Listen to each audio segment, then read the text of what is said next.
Hello प्यारे बच्चों, आज हम डिस्कस करेंगे क्लास 7 चैप्टर 4 हीट। इस चैप्टर के मुख्य कंटेंट कुछ इस प्रकार हैं, जैसे कोल्ड एंड हॉट अर्थात ठंडा व गरम, woollen and cotton cloth in winter and summer, clinical thermometer and its use, laboratory thermometer, digital thermometer, transfer of heat, conductor and insulator. इसके बाद convection, land breeze and sea breeze और last topic होगा radiation. Cold and hot. Dear students, आपने observe किया होगा कि हमारी daily life में कुछ ऑब्जेक्ट्स गर्म होते हैं तथा कुछ ऑब्जेक्ट्स ठंडे होते हैं। जैसे आइसक्रीम, आइसक्रीम कोल्ड होती है। Spoon in A tea cup, अगर चाय का कप है और चाय तो मालूम ही है कि गर्म होती है, तो स्पून भी कैसी होगी, हॉट होगी। फ्रूट जूस, ये हमेशा कोल्ड होता है तथा handle of a frying pan, खाना बनाते वक्त यह भी हॉट होता है। So ice cream, cold drink and fruit juice, they are cold and tea, frying pan and coffee are hot in our daily life.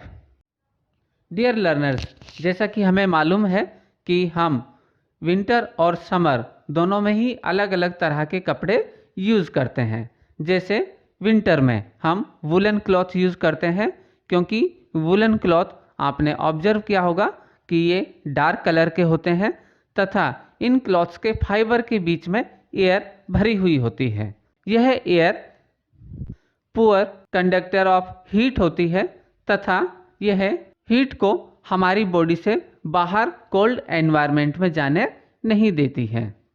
इसलिए सर्दियों के दिनों में बाहर ज़्यादा सर्दी होने पर भी हमारी बॉडी की हीट बनी रहती है तथा बॉडी का टेम्परेचर 37 डिग्री सेल्सियस फिक्स होता है।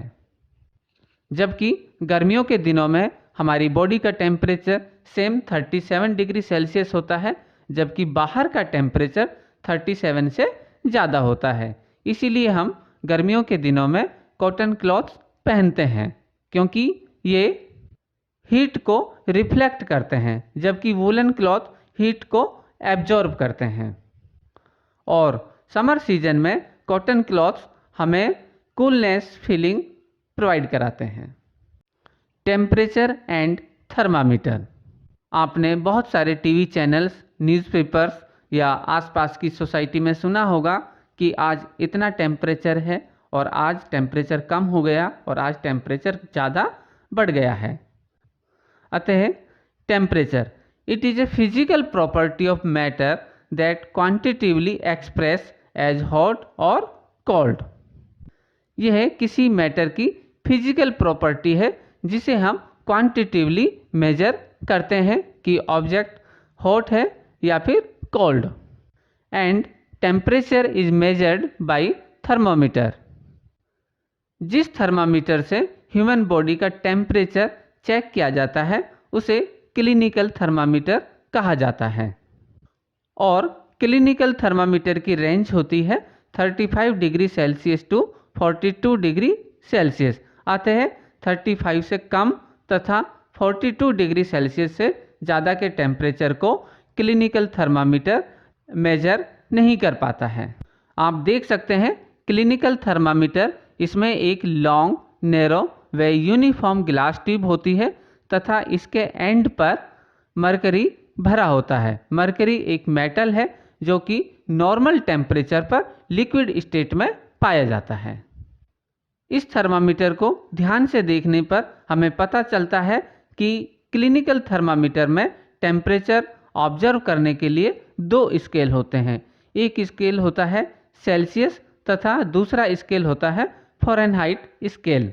Celsius scale 35 to 42 degree Celsius तक होता है, जबकि फ़ारेनहाइट स्केल 94 से 108 डिग्री तक होता है। रीडिंग ए थर्मामीटर, थर्मामीटर द्वारा टेम्परेचर की रीडिंग किस प्रकार की जाती है। तो डियर स्टूडेंट्स, हमेशा ध्यान रखिएगा कि जब भी आप थर्मामीटर का यूज़ करें तो उसे यूज़ करने से पहले तथा यूज़ करने के बाद एंटीसेप्टिक सॉल्यूशन में डिप ज़रूर कर दें।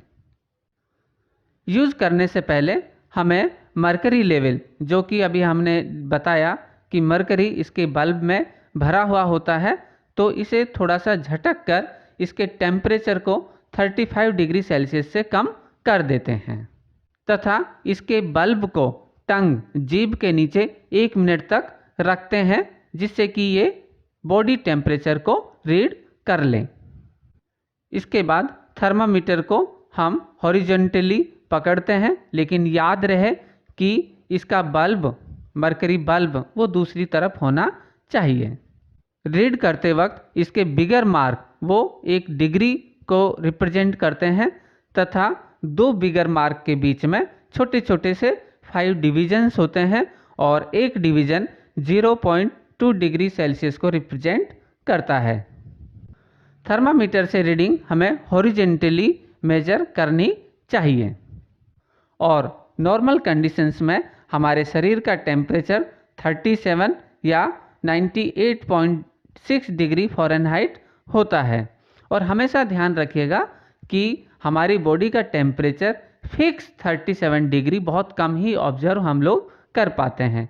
यह अधिकतर 36.5 डिग्री सेल्सियस से 37.5 डिग्री सेल्सियस के बीच में ऑब्जर्व किया जाता है। क्या हो अगर हम क्लिनिकल थर्मामीटर से बॉइलिंग मिल्क का टेम्परेचर हम चेक करें तो होगा क्या कि हमारा क्लिनिकल थर्मामीटर ये ख़राब हो सकता है, क्योंकि इसकी मैक्सिमम लिमिट 42 डिग्री सेल्सियस तक होती है, जबकि मिल्क का टेम्परेचर लगभग 100 डिग्री सेल्सियस के आसपास होता है। अतः कभी भी क्लिनिकल थर्मामीटर से अदर थिंग्स का टेम्परेचर हमें चेक नहीं करना चाहिए। अगर हमें अदर थिंग्स का टेम्परेचर चेक करना है तो उसके लिए हम यूज़ करते हैं लेबोरेटरी थर्मामीटर।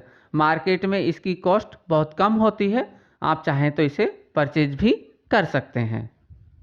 लेबोरेटरी थर्मामीटर इसकी रेंज होती है -10 degree Celsius to 110 degree Celsius. इसका यूज़ करते वक्त हमें कुछ प्रिकॉशंस फॉलो करने चाहिए, जैसे लेबोरेटरी थर्मामीटर हमेशा अपराइट होना चाहिए तथा जब हम किसी सॉल्यूशन में इसे डिप करते हैं तो इसका बल्ब सरफेस से टच नहीं होना चाहिए। इसके बाद हम टेम्परेचर को ऑब्जर्व कर सकते हैं। King and clinical thermometer. Student ध्यान दीजिएगा कि जब हम बॉडी का टेम्परेचर ऑब्जर्व करते हैं तो वो बिल्कुल एक्यूरेट होना चाहिए। इसीलिए क्लिनिकल थर्मामीटर में एक छोटी सी नॉब मिलती है, जैसा कि आप डायग्राम में देख सकते हैं, जिसे किंग कहा जाता है। King it separate the mercury at high temperature and cool mercury. जब हम क्लिनिकल थर्मामीटर का यूज़ करते हैं तो मर्करी वो अपराइट मूव करता है, तो वो काफ़ी हॉट होता है, जबकि इसके बल्ब का मर्करी कूल होता है। अतः दोनों आपस में मिक्स ना हो, इसीलिए बीच में किंक एक स्ट्रक्चर बनाई जाती है, जिससे कि हम बॉडी का सही टेम्परेचर चेक कर सकें। डियर लर्नर्स, हमेशा ध्यान दीजिएगा, kink is absent in laboratory thermometer, अर्थात लेबोरेटरी थर्मामीटर में किंक नहीं पाई जाती है। अतः हम लेबोरेटरी थर्मामीटर से ह्यूमन बॉडी का सही टेम्परेचर पता नहीं कर सकते हैं, क्योंकि जब हम उसे वर्टिकल होल्ड करते हैं तो मर्करी का लेवल तुरंत नीचे की तरफ आ जाता है, अर्थात टेम्परेचर कुछ कम बताता है।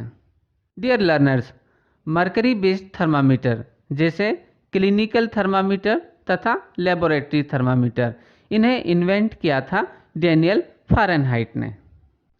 मर्करी एक हैवी मेटल है और यह सॉइल, एयर को पॉल्यूट करता है तथा ह्यूमन हेल्थ को भी नुकसान पहुंचाता है। इसीलिए मर्करी बेस्ड थर्मामीटर की जगह पर डिजिटल थर्मामीटर का यूज़ किया जाता है, क्योंकि ये हमें हार्म नहीं करते हैं तथा एक्यूरेट रीडिंग भी बताते हैं। आप डायग्राम में देख सकते हैं कि एक मेटल स्ट्रिप को कैंडल द्वारा एक एंड से गर्म किया जाता है, तो देखते हैं कि उसका दूसरा एंड भी काफ़ी हॉट हो जाता है। अतः the process by which heat is transferred from the hotter end to the colder end of an object is known as conduction, और यह मुख्यतः सॉलिड्स में होता है। कंडक्टर एंड इंसुलेटर, इसके लिए हम एक बड़ा बीकर लेते हैं तथा उसमें गर्म पानी भरते हैं। इसके बाद हम उसमें कुछ आइटम्स जैसे स्केल, पेंसिल, स्पून रखते हैं। कुछ देर बाद हम ऑब्जर्व करते हैं कि स्पून काफ़ी गर्म हो चुका है, जबकि स्केल और पेंसिल इनके टेम्परेचर में कोई डिफरेंस नहीं आया है। अतः a material which allow heat and electricity to pass through them easily is called conductors. Example, aluminum, iron and copper. अतः metals are conductor, and the materials which do not allow heat and electricity to pass through them easily is called insulators. Example, plastic and wood. Convection, the mode of heat transfer is called convection. इसे हम आसानी से observe कर सकते हैं। इसके लिए एक राउंड बॉटम फ्लास्क लेते हैं जिसमें पानी भरते हैं तथा पोटेशियम परमैंगनेट ऐड करते हैं। जब हम राउंड बॉटम फ्लास्क को गर्म करते हैं तो ऑब्जर्व कर सकते हैं कि वाटर गर्म होता है, जो कि हमें पोटेशियम परमैंगनेट के पर्पल कलर के रूप में दिखाई देता है तथा ये अप साइड मूव करता है, तथा कोल्ड वाटर इसके साइड के किनारों से बॉटम की ओर मूव करता है। और यह प्रोसेस तब तक चलता है जब तक कि पूरा पानी गर्म नहीं हो जाता। इसी के साथ हम इजीली ऑब्जर्व कर सकते हैं कि एयर हीट सोर्स के पास हॉट होती है तथा ऊपर की तरफ राइज होती है। Transfer of heat bye convection in air, आप डायग्राम में देख सकते हैं कि हम एक कैंडल लेते हैं, इसे बर्न करते हैं तथा बर्न करने से कैंडल की फ्लेम के चारों तरफ की एयर धीरे धीरे गर्म होती है तथा राइज अप होती है, ऊपर की तरफ जाती है। अतः इसके साइड में टेम्परेचर इंक्रीज नहीं होता है। अगर हम हाथ लगाकर ऑब्जर्व करते हैं तो यदि हम इस हाथ को इस फ्लेम के ऊपर रख के ऑब्जर्व करें तो ये काफ़ी हॉट हो जाता है। सी ब्रीज, आप देख सकते हैं कि दिन के समय lands gate heated faster than the water, so the air over the land become hotter and rise up. अर्थात लैंड के ऊपर की हवा ज़्यादा तेज़ी से गर्म होती है तथा ऊपर की तरफ राइज अप होती है। तो इस जगह को फिल करने के लिए कूलर एयर, ठंडी हवा समुद्र से मूव करती है लैंड की ओर, जैसा कि आप डायग्राम में देख सकते हैं।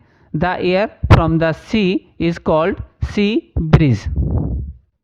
इसीलिए आपने ऑब्जर्व किया होगा कि कोस्टल एरियाज में जो घर पाए जाते हैं उनकी विंडो वाटर बॉडीज़ की तरफ होती है ताकि वो दिन के समय में ठंडी हवा ले सकें। लैंड ब्रिज, इसमें नाइट के समय में बिल्कुल अपोजिट होता है। जैसे पानी के कंपेयर में लैंड बहुत ज़्यादा जल्दी ठंडी होती है, जिस कारण cool air from the land moves toward the sea, और इस हवा को लैंड ब्रिज कहा जाता है। Radiation is an energy which is travel in the form of waves like electromagnet, और इलेक्ट्रोमैग्नेट होती हैं radio waves, visible light and X-rays.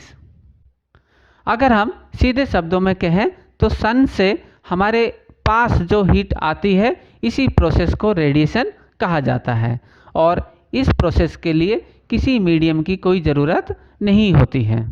सभी हॉट ऑब्जेक्ट रेडिएशन करते हैं तथा हीट जब किसी ऑब्जेक्ट पर फॉल होती है तो यह रिफ्लेक्ट होती है, एब्जॉर्ब होती है, या फिर इसका कुछ पार्ट ट्रांसमिट भी किया जा सकता है। अगर हीट एब्जॉर्ब की जाती है तो ऑब्जेक्ट का टेम्परेचर कुछ बढ़ जाता है।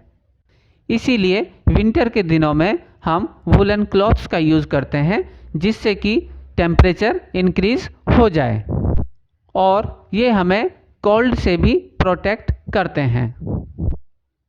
कभी कभी देखा होगा कि जब बाहर बहुत ज़्यादा धूप होती है तो हमारे पेरेंट्स हमसे कहते हैं कि आप छाते अर्थात अम्ब्रेला का यूज़ कीजिए।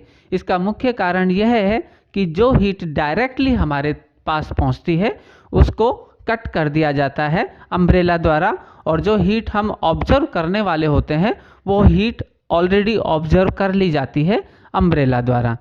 डियर लर्नर्स, अगर आपको हमारा ये वीडियो अच्छा लगा हो तो प्लीज़ इसे लाइक व चैनल को सब्सक्राइब ज़रूर कीजिए। धन्यवाद।